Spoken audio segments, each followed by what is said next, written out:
Farmer and पे अभी भी लगता है कि बहुत ज़्यादा आगाही की ज़रूरत है। लेट 50s या अर्ली 60s में गवर्नमेंट एडवोकेट कर रही थी। बायोलॉजिकल्स एग्जैक्टली क्या है? बायोलॉजिकल्स एक वास्ट कैटेगरी है, वो एक सीड ट्रीटमेंट भी हो सकती है। तो माइक्रोन्यूट्रिएंट्स में क्या बेसिक फ़र्क है? एक ऑर्गेनिक और बायोलॉजिकल कीलेटिंग एजेंट को यूज़ करते हैं।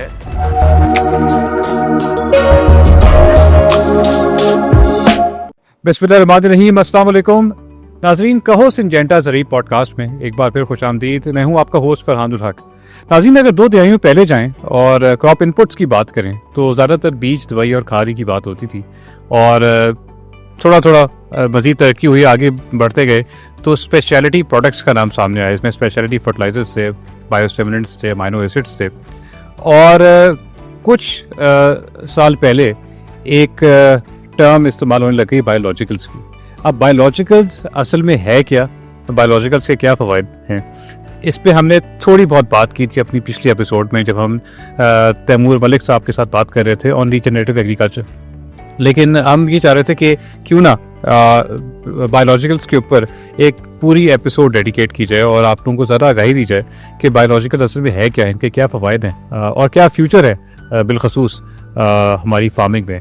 तो इसी सिलसिले में हमने आज एक बार फिर दावत दी है तैमूर मलिक साहब को, जो कि को फाउंडर हैं टॉडन फार्म्स के, और बहुत डीप रिसर्च है इनकी, बहुत ज़्यादा काम है इनका ऑन बायोलॉजिकल्स। और जो आज का टॉपिक है the rise of biologicals, we thought के no better person than you Taimur Malik साहब।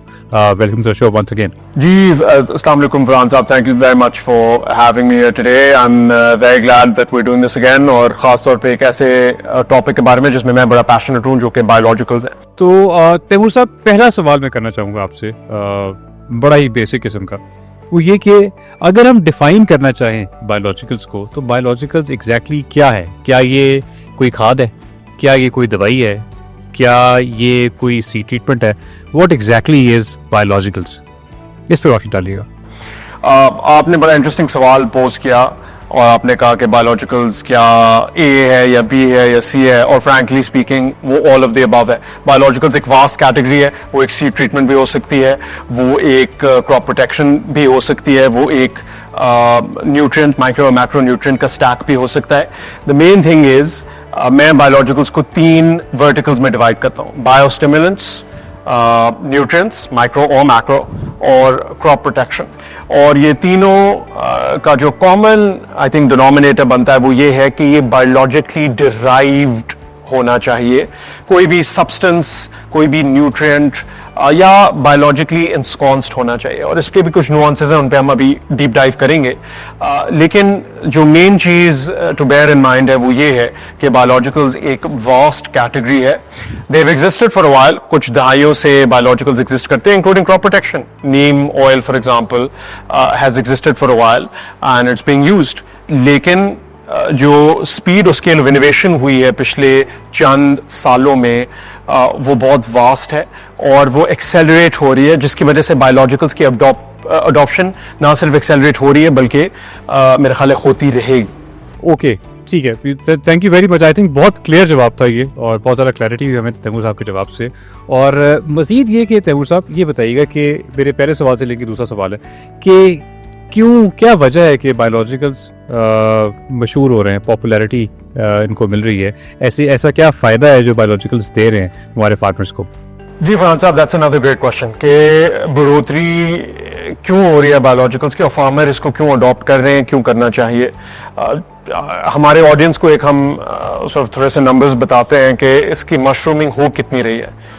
2024 में एक्सपेक्टेड या एस्टिमेटेड है कि $24 बिलियन के बायोलॉजिकल्स बिके थे, और it is estimated at a compound annual growth rate 14% है, और 2029 तक ये एक्सपेक्टेड है कि ये नंबर जो है अबाउट 35 बिलियन तक पहुंचेगा, बाय 2032 $45 बिलियन तक पहुंचेगा। ये नंबर्स इतने वास्ट इसलिए हैं क्योंकि फार्मर्स को एक जेन्युइन एडवांटेज और फायदा हो रहा है बायोलॉजिकल्स, और वो एडवांटेज है क्या, या एडवांटेजेस इनफैक्ट मैं कहूँगा।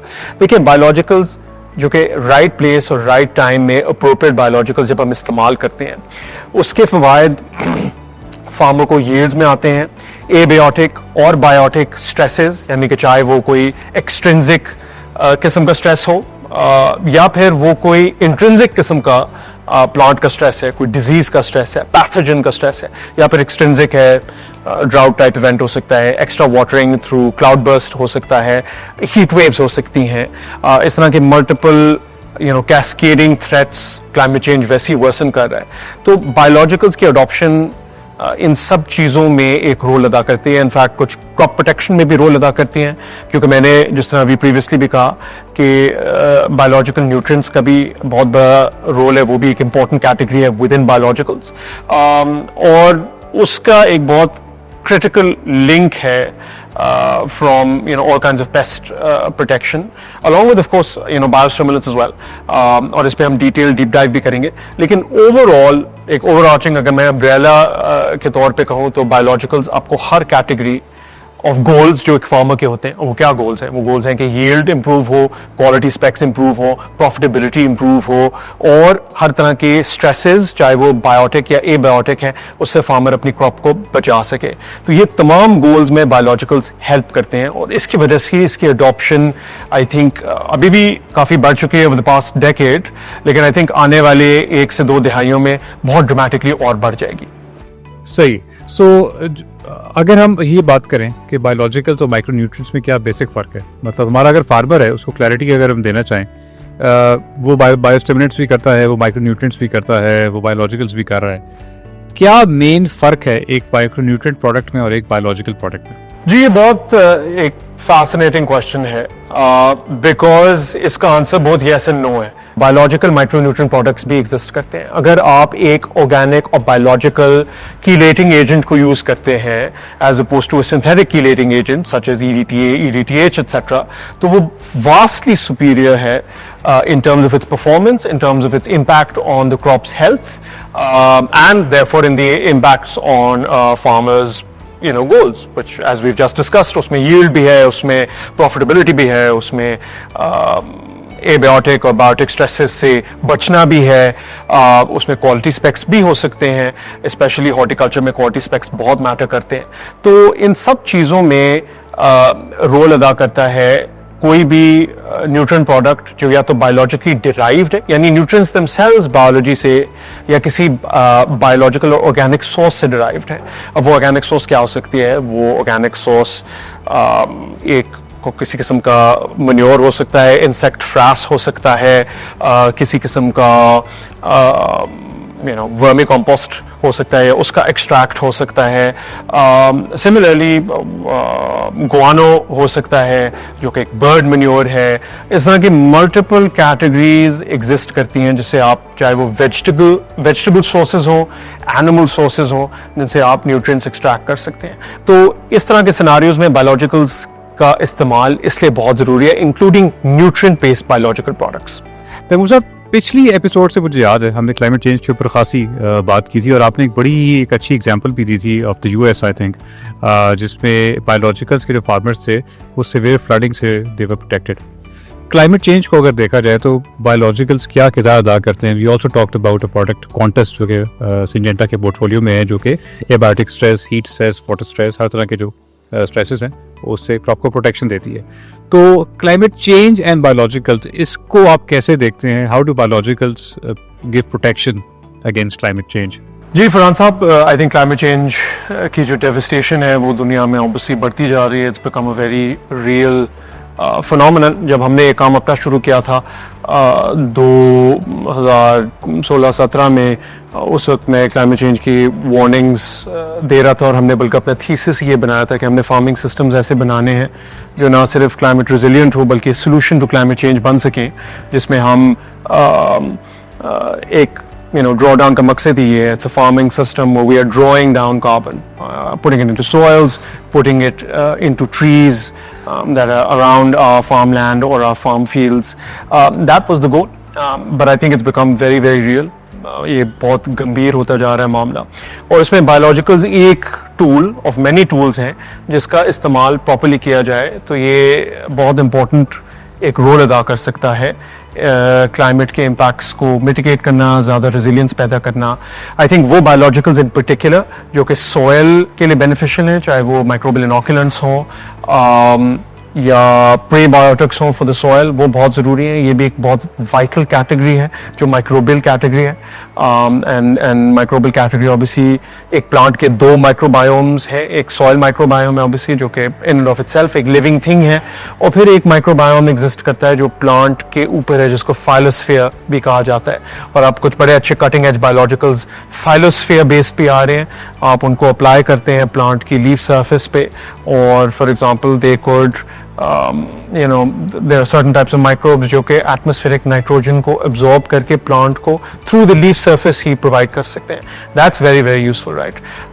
लेकिन again coming back to जो आपका climate change वाला question है, जो कि obviously बहुत I think एक वाइटल टॉपिक भी है और बहुत जर्मेन है आजकल, जो कुछ हमने देखा है उससे अगर हम लिंक करते हैं तो हमारा गोल ये है कि हमने सॉइल्स को फ्लडिंग इवेंट्स के लिए या ड्राउट लाइक इवेंट्स के लिए सॉइल्स को स्पंजी बनाना है, कार्बन रिच बनाना है, और इस process of carbon rich organic matter rich soils की बिल्डअप में सर्टेन बायोलॉजिकल्स का रोल बड़ा क्रिटिकल है। ठीक हो गया तैमूर साहब, आप जो मैंने आपकी बातों से अंडरस्टैंड किया, अगर मैं चीज़ तो ये बहुत अच्छी है, इसके फ़वाइद भी हैं। फार्मर एंड पे अभी भी लगता है कि बहुत ज़्यादा आगाही की ज़रूरत है, बहुत ज़्यादा काम करने की ज़रूरत है। वो माइंडसेट शिफ्ट कैसे लाया जाए कि एक फार्मर इसको अडॉप्ट करे, जैसे वो एक ज़माने में खाद को अडॉप्ट करवाया गया, क्रॉप प्रोटेक्शन को अडॉप्ट करवाया गया, सीड केयर पे काम होता है आजकल। बायोलॉजिकल्स की अडेप्टेशन कैसे एक्सेलरेट करवाई जा सकती है सो दैट वो फार्मर को उसका बेनिफिट नजर आए और अल्टीमेटली हमारी क्रॉप्स और यील्ड्स पे भी नजर आए। जी फरहान साहब, that's a great question. Adoption में एक स्टोरी जो पाकिस्तान में बड़ी सort of मशहूर है एग सर्कल्स में, मुझे नहीं पता कितनी सच है या नहीं है, वो ये है कि यूरिया के अडॉप्शन जब इस मुल्क में लेट 50s या अर्ली 60s में गवर्नमेंट एडवोकेट कर रही थी कि की जाए ताकि ग्रीन रेवोल्यूशन को पाकिस्तान में इंट्रोड्यूस किया जाए, तो उस वक्त ये बड़ी फैसिनेटिंग स्टोरी है कि जो डिफरेंट गवर्नमेंट के एक्सटेंशन सर्विसेज के फील्ड ऑफिसर्स वगैरह थे, उनकी ड्यूटीज़ लगी कि वो बस रातों में जाके फार्मर्स की फील्ड्स में यूरिया अप्लाई कर दिया करें, और just as a demo for free. और फार्मर्स के बहुत सारे एरियाज़ में ये प्रैक्टिसेस या ये डेमोज, फोर्सेबल डेमोज कराए गए, और इससे हुआ ये कि फार्मर्स ने अपनी आंखों से देखा कि रिजल्ट्स बहुत प्रोफाउंड थे, और बिकॉज ऑफ दैट फार्मर्स बड़े दे वर कन्विंस्ड एसेंशियली, और जब वो कन्विंस हुए तो उन्होंने इसको एन मास अडॉप्शन इसकी शुरू की, और आज यूरिया के बगैर फार्मर सर्वाइव नहीं कर सकता। इसके ऑफ कोर्स मनफी असरात हैं, हम ओवर अप्लाई करते हैं यूरिया, गलत तरीके से अप्लाई करते हैं। यूरिया का भी एक रोल है सॉइल्स को डेड बनाने में बिकॉज ऑफ द वे हम इसको इस्तेमाल करते हैं। अगर इसी यूरिया को आप बायोलॉजिकल्स के साथ इस्तेमाल करें, मतलब हमारे पास मल्टीपल स्टडीज़ हैं कि जब आप मिनरल फर्टिलाइजर्स इंक्लूडिंग यूरिया को अप्लाई कराते हैं वर्मी कंपोस्ट या कंपोस्ट के साथ, तो आपको ड्रामेटिक यील्ड इंक्रीजेस मिलती हैं, सॉइल की माइक्रोबियल लाइफ और कार्बन अमाउंट्स बढ़ जाते हैं।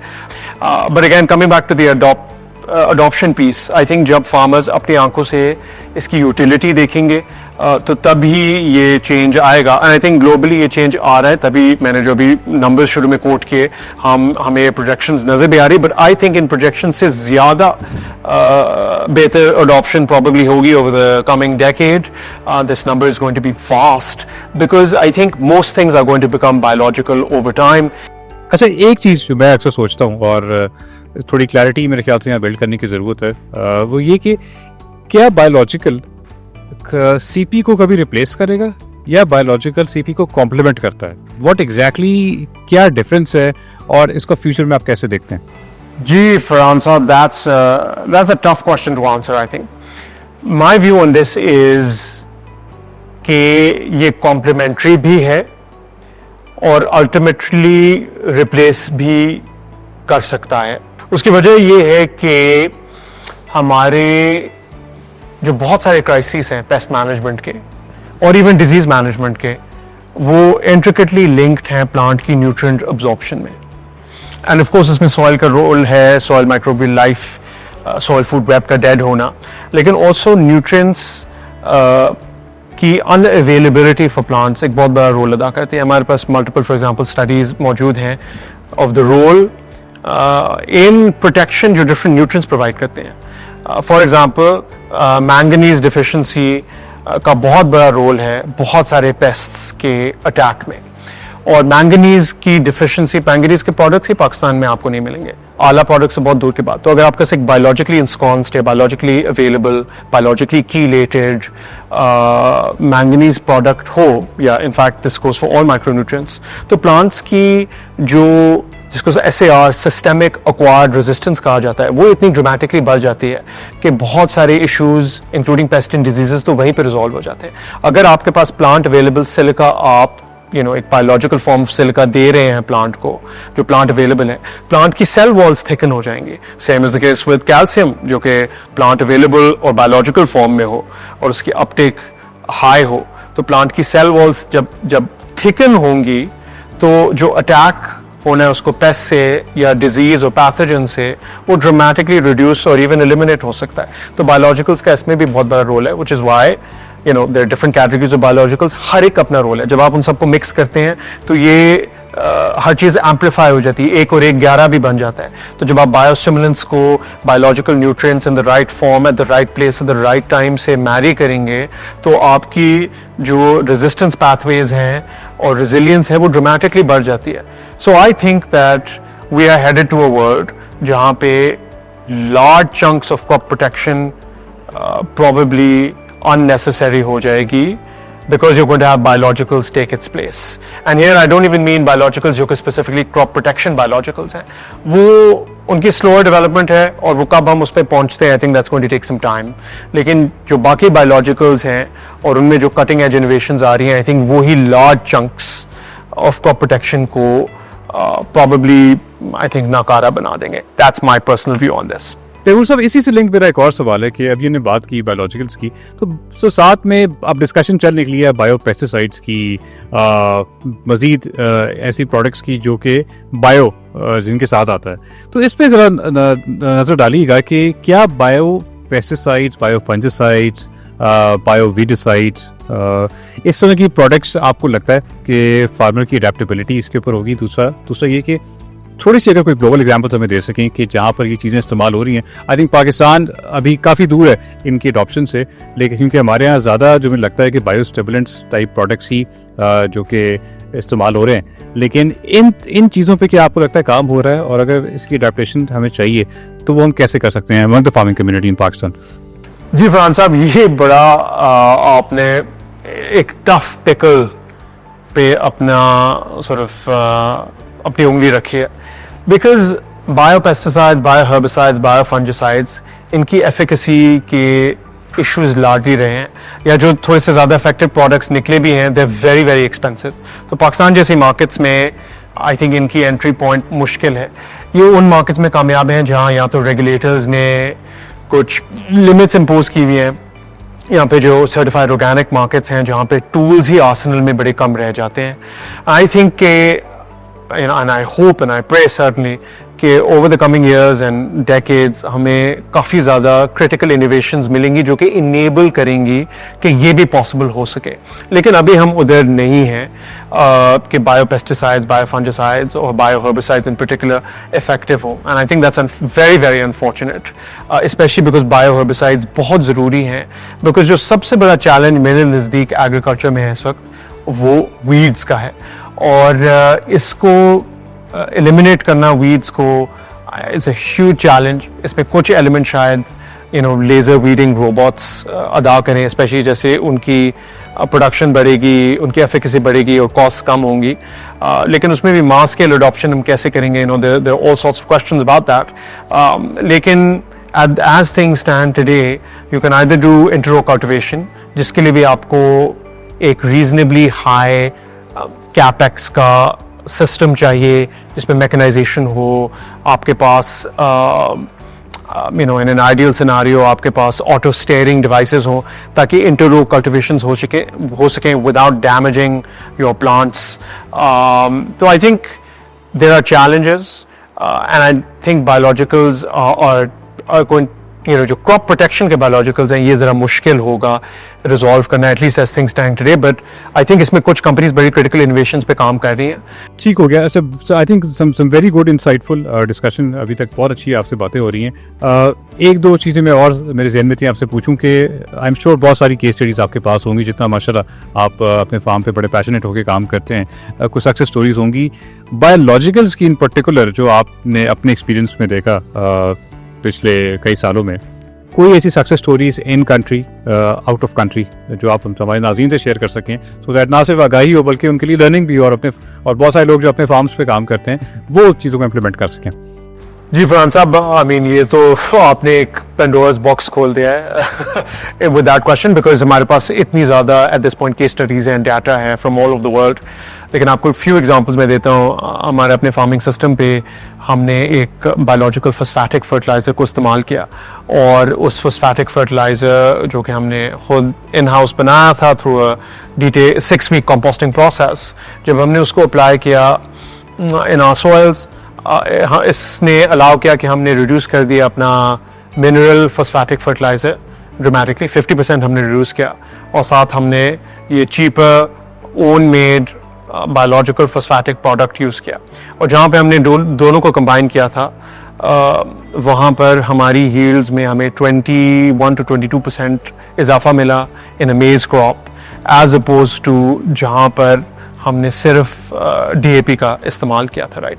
अच्छा, अडेप्टेशन पे आपने जो बात की, एक चीज़ मेरे जहन में आ रही थी कि हम कैसे इसकी अडेप्टेशन को एक्सेलरेट कर सकते हैं बायोलॉजिकल स्कीम पाकिस्तान। सो आपको लगता है कि industry, research institutes, regulatory bodies, is anything जो कि इस लेवल पे होने वाली है ताकि ये एक्सेलरेशन को मज़ीद बेहतर किया जा सके? जी फरहान साहब, I think on this question आप ऑफ कोर्स मेरे से बहुत बेहतर जानते होंगे, because Syngenta is in the business of biologicals. आप लोगों का एक पूरा वर्टिकल आर्म भी बन गया है कॉल्ड सिंजेंटा बायोलॉजिकल्स।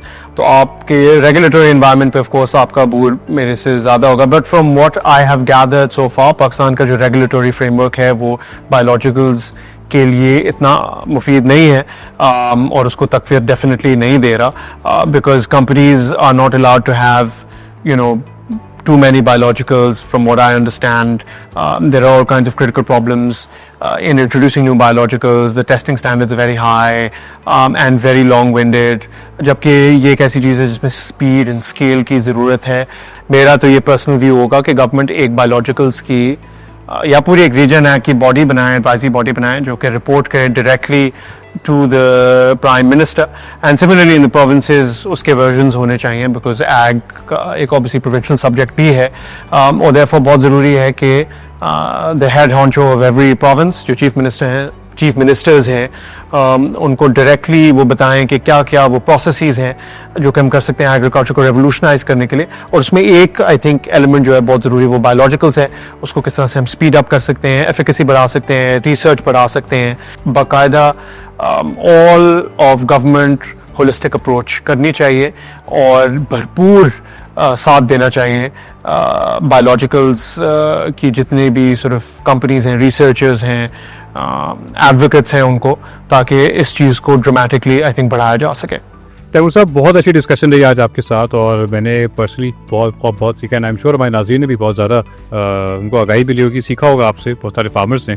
और जाते जाते तैमूर साहब, ये बात तो तय है कि बायोलॉजिकल्स इसेंशियल है, इनकी अडेप्टेशन के ऊपर हमने बात की, एक्सेलरेट कैसे किया जा सकता है। अगले 5 से 10 साल कैसे देखते हैं? क्या बायोलॉजिकल्स टोटली रिप्लेस कर देंगे? हमने बायोपेसाइड की बात की, बायोफंजिसाइड्स की बात की, या आपको लगता है कि ये इन पैरेलल जाएंगे वे traditional crop protection and biological के साथ साथ जा रहे होंगे? क्या टेक होगी आपकी इस पर? फरहान साहब, I think that's a tough one to answer, because इसमें बहुत सारी चीज़ों को अलाइन होना है for X pathway versus Y pathway. I think जो स्टेटस को इस वक्त चल रहा है पाकिस्तान में, वो स्टेटस को पर हम चलते रहेंगे with minor tweaks and minor additions, तो फिर तो ये पैरेलल चलता रहेगा क्रॉप प्रोटेक्शन, इसमें कोई शक ही नहीं है। लेकिन ग्लोबली भी चेंजेस आ रहे हैं, दूसरी तरफ से sort of आपके पास headwinds आ रही हैं against crop protection, right? आपके MRLs का बहुत बड़ा issue है, minimum residue levels, rice exports में there is a crisis. Even cotton traceability and sustainability पे increasingly brands are going to get more strict. I think हमने plants की resilience को, strength को, systemic acquired resistance को, इन चीज़ों को बढ़ाना है और इन चीज़ों को बढ़ाने में जो बाकी बायोलॉजिकल्स हैं, न्यूट्रिशनल बायोलॉजिकल्स, माइक्रोबियल बायोलॉजिकल्स, इनका बहुत बड़ा रोल होगा। तो आई थिंक जब हम ये कर पाते हैं तो हम देखेंगे कि काफ़ी हद तक ये रिडक्शंस हो सकती हैं, लेकिन इसमें हमें एक ऑल ऑफ सोसाइटी अप्रोच चाहिए। इसमें गवर्नमेंट्स, नॉन प्रॉफिट्स, वो कंपनीज जिनके एग्रीकल्चरल सप्लाई चेन्स हैं, उन सब का बहुत बड़ा रोल है। And then I think plus I think technological innovations, product availability, knowledge availability, जैसे जैसे ये चीज़ें बढ़ेंगी तो I think perhaps towards the latter part of the coming decade हम ये देखेंगे कि reductions काफ़ी ज़्यादा हो सकती हैं अगर जो मैंने all of the above चीज़ें कही हैं वो होती हैं तो नाज़रीन, इसी के साथ प्रोग्राम के इख्तिताम तक पहुंचते हैं। तैमूर साहब, बहुत शुक्रिया आपका आने का, बहुत अच्छी गुफ्तगू रही और आई एम श्योर हमारे नाज़रीन ने भी बहुत ज़्यादा आपसे सीखा होगा। नाज़रीन, इसी के साथ अगले एपिसोड तक अपने मेज़बान फरहान को इजाज़त दीजिए। नेक्स्ट टाइम एक नया टॉपिक, एक नई एपिसोड, एक नई डिस्कशन के साथ हाजिर होंगे। तब तक के लिए अल्लाह हाफ़िज़।